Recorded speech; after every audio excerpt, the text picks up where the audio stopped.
It's 6 p.m. on a Sunday evening here in Korea. Coming to you live from Seoul, this is Daniel Che with the latest. President Park Geun-hye has tapped current Defense Minister Kim Kwan-jin as her new top security advisor. Referring to Kim's 4-year tenure as defense chief, the presidential office said the nominee's field experience and years of policymaking will help him faithfully carry out duties as the head of the National Security Office. The former chairman of the Joint Chiefs of Staff, Min-koo, whose confidence within the military was highly noted, has been nominated to replace Kim. Sunday's nomination comes 10 days after both the president's top security advisor and the intelligence chief stepped down amid government reforms. President Park is thought to have named a candidate for one of the two posts amid rising concerns about a prolonged vacancy in the security control tower and continuous threats from North Korea. Seoul urged Pyongyang on Sunday to release a South Korean missionary who has been sentenced to hard labor for life by the North. In a statement, South Korea's Unification Ministry said it was extremely regrettable the North has ignored the South's call to free detainee Kim Jong-wook and instead put him on trial. North Korea's state media said Saturday that the missionary had admitted to committing religious acts against the state. Kim was arrested by the North last October on charges of espionage and trying to set up underground churches. The Unification Ministry said North Korea's latest measures are a serious violation of human rights and asked that Kim be allowed to contact his family and lawyer until he is freed.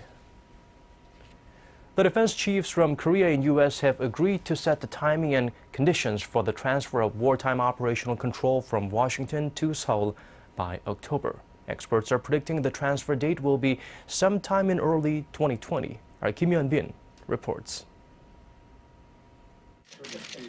The transfer of wartime operational control from Washington to Seoul topped the agenda of talks between Korean Defense Minister Kim Kwan-jin and U.S. Secretary of Defense Chuck Hagel at the ongoing Asia Security Summit, Shangri-La Dialogue, in Singapore over the weekend.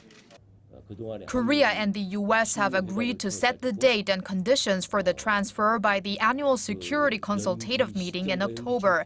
We have been conducting numerous working-level talks and are scheduled to hold several more rounds of talks. Experts say the transfer is likely to be pushed back 5 to 7 years and will take place in early 2020.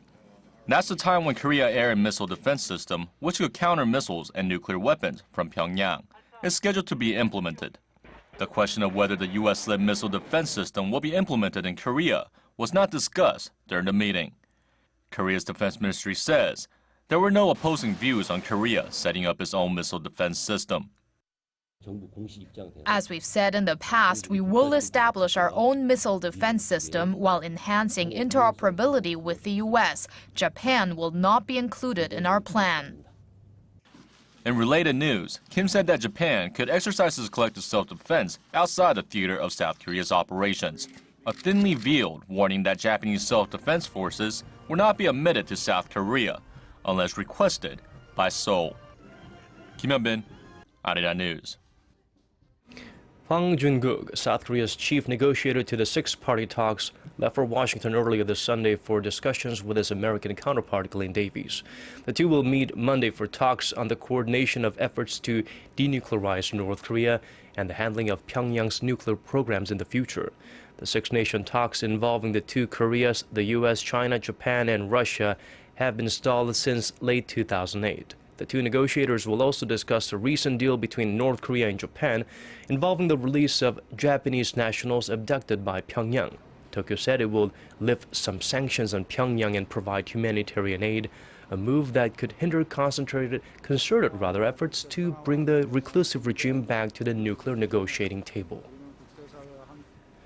Early voting for next week's local election came to an end Saturday with a higher-than-expected voter turnout. Our Kwon So-hwa has the details on how many people from which age group took part in this historic first early voting session. A whopping 11.5% of Korea's nearly 41.3 million eligible voters cast ballots during 2 days of early voting for the upcoming local elections on June 4th. The attention now was focused on which age groups had the best turnout. Voter turnout was the highest at nearly 16% among the youngest voting group, who usually tend to be progressive. They were followed by those in their 60s at 12%, who tend to lean conservative. Turnout was lower among voters in their 30s and 40s. The conservative ruling Saenuri Party's vice floor leader Yoon Sang-hyun said the party is worried about the high voter turnout among young people.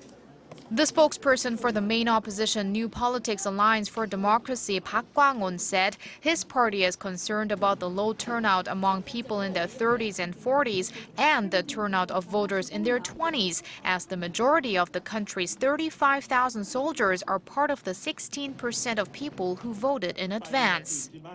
The total number of early voters was twice as high as that for the by-elections last year, which could be a signal that voter turnout on election day on Wednesday will be high too. While this is usually understood as a good sign for the opposition party, it's not always so. The opposite was true in the last presidential election in 2012, when voters tended to lean conservative. Experts say voters in their 40s to early 50s will be the key players in the local elections this year. Kwon-soa, Arirang News. Korea posted a trade surplus for the 28th straight month in May on the back of economic recoveries in the U.S. and Europe. The Ministry of Trade, Industry and Energy said Sunday Korea's exports amounted to $47.9 billion in May, a drop of 0.9% from the same month a year ago, while imports came to $42.5 billion, a rise of 0.3 percentage points from the previous year. That translates to a trade surplus of $5.35 billion.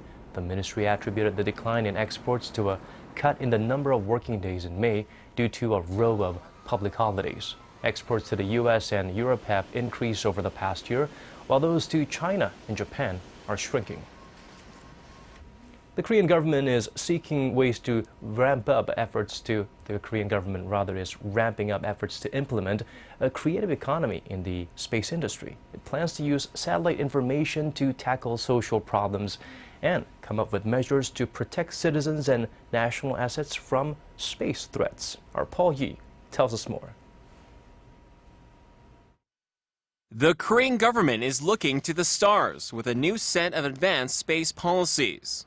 The Ministry of Science, ICT and Future Planning agreed to implement two plans regarding the use of satellite information and preparations for space threats at the 7th National Space Committee, a deliberative body for space development. Science Minister Min-koo said the plans are part of efforts to implement a creative economy in the space industry and protect national security and space assets.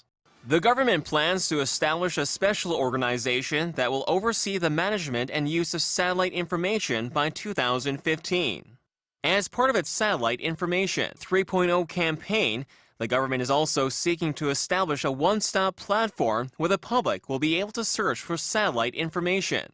The platform is also expected to create new businesses and public services. As for space threats, which include space objects falling to Earth and collisions between satellites and space wreckage, the ministry noted that Korea lagged behind advanced nations. The government will adopt a tenure plan to tackle such threats for the protection of citizens and space assets. It plans to develop technology to monitor and assess threats and develop the necessary infrastructure. In order to achieve its goals, the government also plans to strengthen cooperation with the U.S. and Europe in these fields and expand its R&D to foster exports. Paul Yi, Arirang News. After years of on-again, off-again talks, the last U.S. soldier held prisoner in Afghanistan has been freed as part of a swap with the Taliban. Taliban militants in Afghanistan on Saturday handed over 28-year-old U.S. Army Sergeant Bo Bergdahl, a POW for almost 5 years since his capture on June 30, 2009. In exchange, the U.S. released 5 Afghan Taliban prisoners from the Guantanamo Bay prison, all of whom were high-ranking members of the Taliban government toppled by the U.S. back in 2001. While some experts are optimistic that the exchange means there is a growing momentum within the Taliban for political talks, some members of the U.S. Congress have criticized the move, saying that U.S. adversaries now have a strong incentive to capture Americans. Australian Airlines resumed flying on this Sunday after the eruption of a volcano in Indonesia the day before sent a cloud of ash 3 kilometers into the air and into Australian territory. The eruption of Sangyan Api canceled some flights between Australia and Southeast Asia on Saturday afternoon due to volcanic ash from the eruption. No casualties have been reported so far, though scores of area residents were ordered to evacuate. Indonesia has 129 active volcanoes, and the last eruption was back in June 2013 at the Kerinci volcano in North Sumatra, which killed 15 people and forced thousands to evacuate.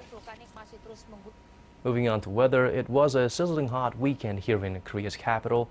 29 degrees Celsius may not be considered a scorcher in places smack in the middle of the equator, but for Koreans who have just finished packing their spring clothes, it was.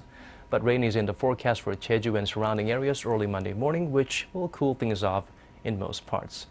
And now here are the weather conditions in other parts of our world.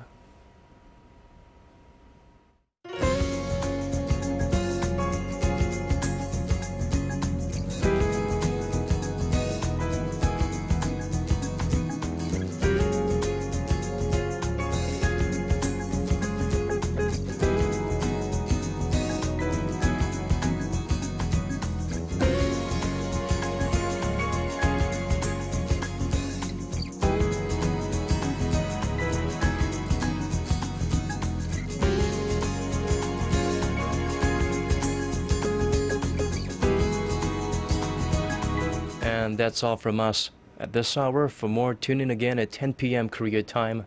Thank you for watching.